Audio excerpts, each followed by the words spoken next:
Hey guys, welcome back to my channel. तो ये video मैंने खासकर उन लोगों के लिए बनाई है जो स्केचिंग अभी स्टार्ट करना चाहते हैं और उनको समझ नहीं आ रहा है वो कौन सी पेंसिल्स यूज़ करें। क्योंकि बहुत सारी वीडियोस हम लोग देखते हैं और बहुत सारे लोगों को स्केचिंग करते हुए देखते हैं, तो बहुत तरह की पेंसिल्स यूज़ करते हैं, बहुत एक्सपेंसिव पेंसिल्स भी यूज़ कर सकते हैं। लेकिन एज अ बिगिनर आप उतना ज़्यादा पैसा उसमें नहीं लगाना चाहोगे क्योंकि आप अभी सीख रहे हो, आप अभी स्टार्ट कर रहे हो। तो इस वीडियो में मैंने उन पेंसिल्स का कंपैरिजन किया है जो काफ़ी सस्ती आती हैं मार्केट में और इजीली किसी भी स्टेशनरी शॉप पर आपको मिल जाएंगी। गाइस, ये 4 ब्रांड्स की पेंसिल्स हम लोग कंपेयर करने वाले हैं इस वीडियो में, डिटेल में कंपैरिजन करेंगे। ये इजीली किसी भी स्टेशनरी स्टोर पर आपको मिल जाएगी, तो आपको जो भी बेस्ट लगे आप वो खरीद सकते हो और उससे स्टार्ट कर सकते हो स्केचिंग। तो इस वीडियो में हम स्टेडलर से कंपेयर करेंगे फेबर कैसल, कैमलिन, आर्टलाइन और डोम्स को। HP 4B, 9B, 11B और डार्केस्ट पेंसिल EE। स्टेडलर की ये ग्राफाइट पेंसिल्स में यूज़ करके एक स्फीयर बना लूँगा ताकि हमारे पास एक रेफरेंस इमेज रहे जिससे हम बाकियों को कंपेयर कर पाएँ। नॉर्मली तो मैं HB और 4B ही यूज़ करता हूँ और उससे ज़्यादा कुछ डार्क बनाना होता है तो मैं चारकोल पेंसिल्स का यूज़ करता हूँ। तो चलो सबसे पहले टेस्ट करते हैं फेबर कैसल की ये पेंसिल्स। इसमें 2B से 8B तक 6 पेंसिल्स आती हैं और ये 50 रुपये का आता है ये सेट पूरा। और इसको खोलते ही मैंने देखा कि बहुत सुंदर सी ब्लैक मैट कलर की पेंसिल्स थी, लेकिन मैं खोलते ही डिसपॉइंट हो गया क्योंकि 2 4B पेंसिल्स हैं और 8B पेंसिल तो उन्होंने मुझे दी ही नहीं। बॉक्स में मेंशन है 8B पेंसिल्स मिलेगी, लेकिन वो पेंसिल इसमें है ही नहीं, 2 4B पेंसिल्स हैं। तो चलो कोई नहीं, अब जो हमें मिला है उसी को हम टेस्ट करके देख लेते हैं। एक तो इसमें पहले से ही HB पेंसिल्स ये लोग नहीं देते और ऊपर से इन्होंने 8B पेंसिल भी नहीं दी, तो इसलिए डार्केस्ट वैल्यू और लाइटेस्ट वैल्यू में डिफरेंस कम होने वाला है। तो हमारा 3D जो बनेगा वो बहुत ज़्यादा अच्छा नहीं बनने वाला है। इसके बाद जब मैंने पेंसिल को शार्प करने की कोशिश की तो मैं और ज़्यादा डिसअपॉइंट हो गया क्योंकि मैंने 3-4 शार्पनर यूज़ करे लेकिन किसी से भी ये ढंग से शार्प नहीं हो रही है। आगे से टेढ़ी मेढ़ी सी होती है और उसके बाद लेड में भी गड्ढे हैं, तो लेड अच्छी क्वालिटी का नहीं है। उसकी वजह से कहीं पर भी आपके डार्क स्ट्रोक्स लग सकते हैं, तो स्ट्रोक्स लगाने में बहुत ज़्यादा ध्यान देना पड़ेगा। मैंने काफ़ी ध्यान से किया लेकिन उसके बाद भी कहीं डार्क कहीं लाइट स्ट्रोक्स लग रहे थे। इसकी वजह से ब्लेंडिंग भी स्मूथ नहीं होने वाली है। इस वीडियो में मैं सिर्फ टिश्यू पेपर का यूज़ करने वाला हूँ ब्लेंडिंग के लिए, क्योंकि टिश्यू पेपर से बहुत ज़्यादा स्मूथ ब्लेंडिंग होती है। लेकिन अब आप देखोगे तो ये ठीक से ब्लेंड नहीं हो पा रहा है। जैसे मैंने आपको कहा अनइवन ब्लेंडिंग है, कहीं पे डार्क है कहीं पे लाइट है। 2B के बाद मैं डायरेक्टली 4B का यूज़ करूँगा और फिर 6B का, क्योंकि 2B और 3B में तो कुछ खास फ़र्क है नहीं और 4B और 5B तो ऑलमोस्ट सेम से ही हैं। तो चलो हम अगली लेयर हम बनाते हैं 4B से। 4B में भी सेम ही इश्यूज़ हैं, ना तो शार्प ढंग से हो रही है ना ही स्ट्रोक्स ठीक से लग रहे हैं। बहुत ज़्यादा प्रेशर पर ध्यान देना पड़ रहा है जिसकी वजह से मैं स्केच पे शायद ध्यान नहीं दे पाऊँगा, तो वो एक बहुत ही बेकार चीज़ है। अब मैं 6B का यूज़ कर रहा हूँ। इसमें भी सेम इशू है, लेड की क्वालिटी ही अच्छी नहीं है, इसलिए जो शार्प करने पे वो गड्ढे गड्ढे से बहुत सारे आ रहे हैं और उनकी वजह से जब आप पेंसिल की मतलब स्ट्रोक्स लगाते हो तो वहाँ पे जहाँ पे भी गड्ढा आएगा वहाँ पे आपको समझ नहीं आएगा कि एकदम से डार्क हो सकता है या एकदम से लाइट हो सकता है। तो कंट्रोल नहीं है बहुत ज़्यादा इन पेंसिल्स पे, इसलिए ये पेंसिल्स तो मुझे बहुत अच्छी लगी नहीं। काफ़ी ही बेकार पेंसिल्स हैं, एक आर्टिस्ट के लिए तो बिल्कुल भी ठीक नहीं है। राइटिंग के लिए आप इसको यूज़ कर सकते हो लेकिन स्केचिंग के लिए तो आप इसको बिल्कुल ही यूज़ मत करना। अब 8B इन्होंने दी नहीं थी तो डार्केस्ट वैल्यू ऑप्ट करने के लिए मैंने सोचा 6B से ही एक और लेयर बना लेता हूँ, लेकिन उसमें भी कुछ खास मज़ा नहीं आया। तो गाइज़ ये पेंसिल बिल्कुल बेकार है, इनको आप यूज़ मत करना। मेरे हर टेस्ट में ये पेंसिल्स फेल हो गई। चलो अब कैमलिन के पेंसिल्स ट्राई करते हैं। इसमें भी 6 पेंसिल्स आती हैं HP से 10B तक और ये 70 रुपये का पैक है। अच्छी बात इसमें ये है कि इसमें हमें HB पेंसिल मिल गई है और 10B पेंसिल भी मिल गई है। फेबर कैसल वाला भी इशू नहीं है कि कोई पेंसिल कम दे दी हो या गलत दे दी हो। और इसमें 10B जो पेंसिल है वो हमारी स्टेडलर की 11B से डार्क है, तो हमारे पास लाइट और डार्क दोनों ही अच्छे से मिल गई हैं। ये भी स्मूथ शार्प नहीं हो रही, आगे से टेढ़ी मेढ़ी सी है क्योंकि अभी तो मैं लेटा कर स्ट्रोक्स लगा रहा हूँ, लेकिन जब मैं सीधा रख कर इसको चलाऊँगा तो मुझे लग रहा है इसकी निप आगे से ईजिली टूट जाएगी, तो वो एक दिक्कत है बहुत बड़ी इसमें।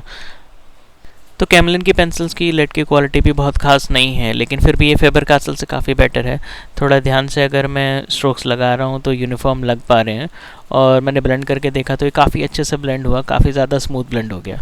लेकिन इन पेंसिल्स में इशू ये है कि अगर आप कंपेयर करोगे HP कैमलिन की और HB स्टेडलर की, तो HB कैमलिन वाली बहुत ज़्यादा डार्क है कंपैरेटिवली। अब मैं 4B का यूज़ कर रहा हूँ और इसको यूज़ करने में भी ये बहुत ज़्यादा डार्क चल रही है एकदम से, तो मुझे काफ़ी पेंसिल उठा के चलाना पड़ रहा है, स्ट्रोक्स लगाने पड़ रहे हैं ताकि ये कम डार्क हो। ये चीज़ मुझे बहुत ज़्यादा पसंद नहीं आई, लेकिन ये पर्सनल प्रेफरेंस पे हो सकता है, कुछ लोगों को डार्क पसंद आती हो, तो उस तरह से मैं इसे कमी नहीं कहूँगा, पर ये थोड़ा सा डिफरेंट है, जिससे मैं यूज़ टू हूँ उससे थोड़ा सा अलग है। 4B भी ब्लेंड बहुत अच्छे से हो रही है, तो ये ब्लेंडिंग में तो बहुत अच्छी है पेंसिल। अब मैं आपको 6B शार्प करके दिखाता हूँ कि इसमें भी कैसे गड्ढे गड्ढे से हैं, आगे से टेढ़ी मेढ़ी सी है। और फेबर कासल का तो इससे भी बुरा हाल था, लेकिन फिर भी ठीक है। ये स्टेडलर की है, देखो एकदम स्मूथ लेड है, क्वालिटी लेड की अच्छी है। क्वालिटी जब ख़राब होती है तो आगे से ऐसे ही होगी, टेढ़ी मेढ़ी शार्प होगी, गड्ढे हो जाएंगे, जिसकी वजह से आप जब स्ट्रोक्स लगाओगे एक तो वो स्मूथ नहीं चलेगी, और जब स्ट्रोक्स लगाओगे तो कहीं पे डार्क कहीं पे लाइट हो जाता है। सॉरी, ये वाली पेंसिल 8B थी, 6B नहीं। 4B और 6B काफ़ी सेम सी हैं, तो मैंने डायरेक्टली 8B यूज़ की थी।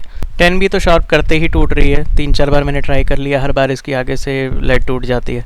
तो ये काफ़ी ही वीक और लो क्वालिटी की लेड है इसकी, तो इसलिए इतनी शार्प करने के बाद ये टूट जाती है, तो हम इसको ऐसे ही यूज़ कर लेते हैं अभी के लिए। अदरवाइज़ शायद हम इसको ब्लेड से करेंगे तो ठीक रहेगा, लेकिन फॉर अ बिगिनर मैं ब्लेड से शार्प करना सजेस्ट नहीं करता। आप ईजी चीज़ें करो, आप शार्पनर से ही करो, तो वही बेटर है।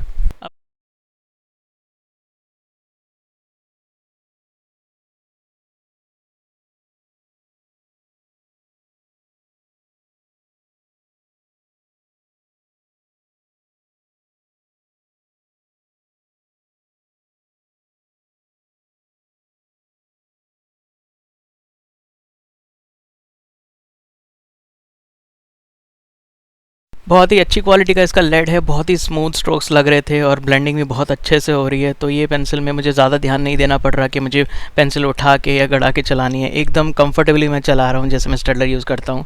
और 4B मैंने ट्राई की, 4B भी सेम ही है, एकदम अच्छे से हो रही है, स्ट्रोक्स लग रहे हैं, स्मूथ चल रही है, बिल्कुल चलाने में मज़ा आ रहा है एक्चुअली इसको, क्योंकि लेड अच्छी क्वालिटी का है। इसके बाद हम एक लेयर लगा लेंगे 8B से और एक लेयर लगाएंगे 10B से।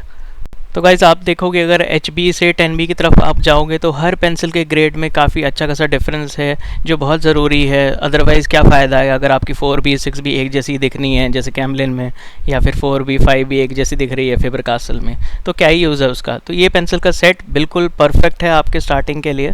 और अगर आप ध्यान से देखोगे तो इसका स्पेयर मुझे स्टेडलर से भी ज़्यादा ही अच्छा लग रहा है थोड़ा सा। तो ये पेंसिल तो बहुत ज़्यादा अच्छी हैं, मैं इसको हाईली रिकमेंड करूँगा, आप इनको ही यूज़ करो। चलो अब हम अपनी लास्ट पेंसिल्स टेस्ट करते हैं, डोम्स की। ये सेट ऑफ 6 HB से 10B तक इसमें पेंसिल्स मिलती हैं और ये 50 रुपये का सेट आता है, तो काफ़ी सस्ता है ये वाला। सारी पेंसिल्स इन्होंने दी है, फेबर कासल जैसा नहीं है कि कोई गलत पेंसिल दी हो या कोई कम दी हो। तो ये चलाने में मैंने जो फील किया कि बहुत ज़्यादा ही रफ़ है, स्ट्रोक्स इसमें यूनिफॉर्म लग रहे हैं लेकिन चलाने में बहुत ज़्यादा अजीब सी चल रही है, बहुत रफ़ सी है। और ब्लेंड करके मैंने इसको देखा तो ब्लेंडिंग भी अच्छे से नहीं हो रही है, यूनिफॉर्म ब्लेंडिंग नहीं हो रही है, कहीं पे डार्क है कहीं पे लाइट है। छोटे छोटे मार्क्स आपको दिख रहे होंगे यहाँ पे, ये अजीब अजीब से मार्क्स आ रहे हैं जो स्ट्रोक्स लगाते टाइम नहीं थे लेकिन ब्लेंड करते टाइम दिख रहे हैं। इसके बाद मैंने 4B ट्राई की और उसमें भी यही इशू है, काफ़ी ज़्यादा रफ़ है लेड इसका चलाने में, तो मज़ा नहीं आता बिल्कुल भी स्ट्रोक्स लगाने में, और ब्लेंड होने में भी स्मूथ नहीं है, कहीं डार्क हो रही है कहीं लाइट हो रही है। 4B और 6B सेम से ही हैं, तो मैंने 8B पहले यूज़ किया, उसके बाद 10B यूज़ किया। सब में सेम इशू है, सभी में रफ़ लेड है।